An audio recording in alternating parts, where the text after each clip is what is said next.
Chapter 2, Growing a Company, 1967 to 1972.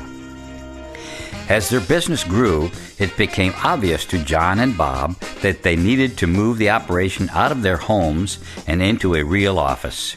So Legg and Associates rented its first office in a small shopping center at 7621 Hollywood Boulevard in West Hollywood. They had already hired their first party chief and were now operating with 2 field crews. Soon they needed a secretary and a drafter. They hired John Brott, who worked for the company on and off from 1968 until 1999.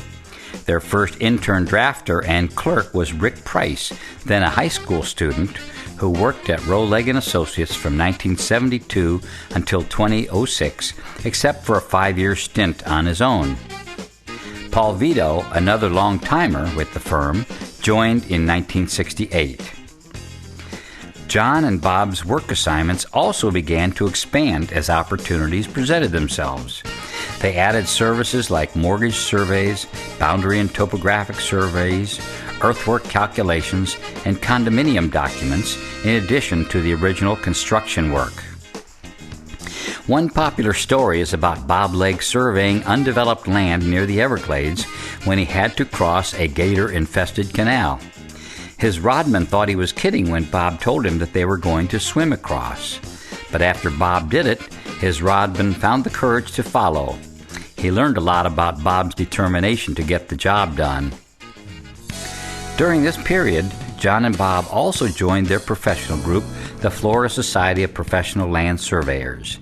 John became active and worked his way up to president of the Broward chapter, all the while networking with other surveyors to hone his business and professional skills.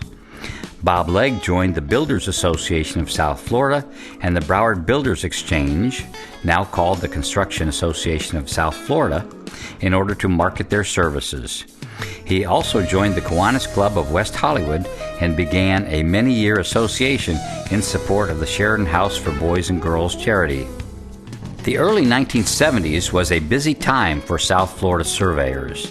The International Union of Operating Engineers, made up of construction equipment operators, became active in the area and, as part of their membership recruiting efforts, decided to pursue the Broward surveyors doing construction stakeout work on union projects.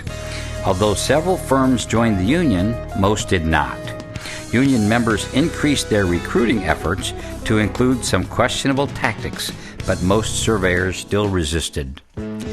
Bob and John, working on separate crews, were both approached. On one occasion, Bob was threatened with the statement, "The boss is looking for you and he has a gun," but he kept on doing his job. On another occasion, John was pushed down a flight of stairs, and they heard that others were dealing with similar threats. A fellow surveyor even had his instrument taken and thrown into a nearby lake. Finally, the IUOE members abandoned their recruitment efforts, and the issue was dropped, never to be considered again. Bob Legg was involved in helping others even early in his career. He and his partner organized the local surveyors to support a charity that helped give work to disadvantaged youths by reclaiming old lumber and cutting survey stakes from the material. The program earned positive recognition for their Surveyors Society. Between 1967 and 1972, Bob Miller finished his military service obligation with a 1-year tour in Vietnam. Then he and his wife Bonnie and their 2 young daughters settled in Hollywood, where he worked for the consulting firm of Reynolds, Smith & Hills, and later as Hollywood's assistant city engineer. Bob earned his professional engineer, PE, registration during that time. Bob always felt that working in government for 3 years had given him a special perspective of the unique challenges of that work. He concluded that it made him a more effective consultant because he could now better understand the procedures and politics of permitting agencies. In the outside world, Neil Armstrong was the first man to walk on the moon in 1969, and the Watergate scandal brought down President Richard Nixon in 1972. Also in 1972, the 7-year-old Miami Dolphins football team shocked the sports world with a 17-0 perfect season, mostly with their second-string quarterback, Earl Morrall, age 38, substituting for the injured Bob Greasy. The Dolphins capped their season with their first Super Bowl victory. Earl Morrall later became a client of Robert H. Miller and Associates when he owned the Arrowhead Country Club in Davie. In 1968, Martin Luther King was assassinated.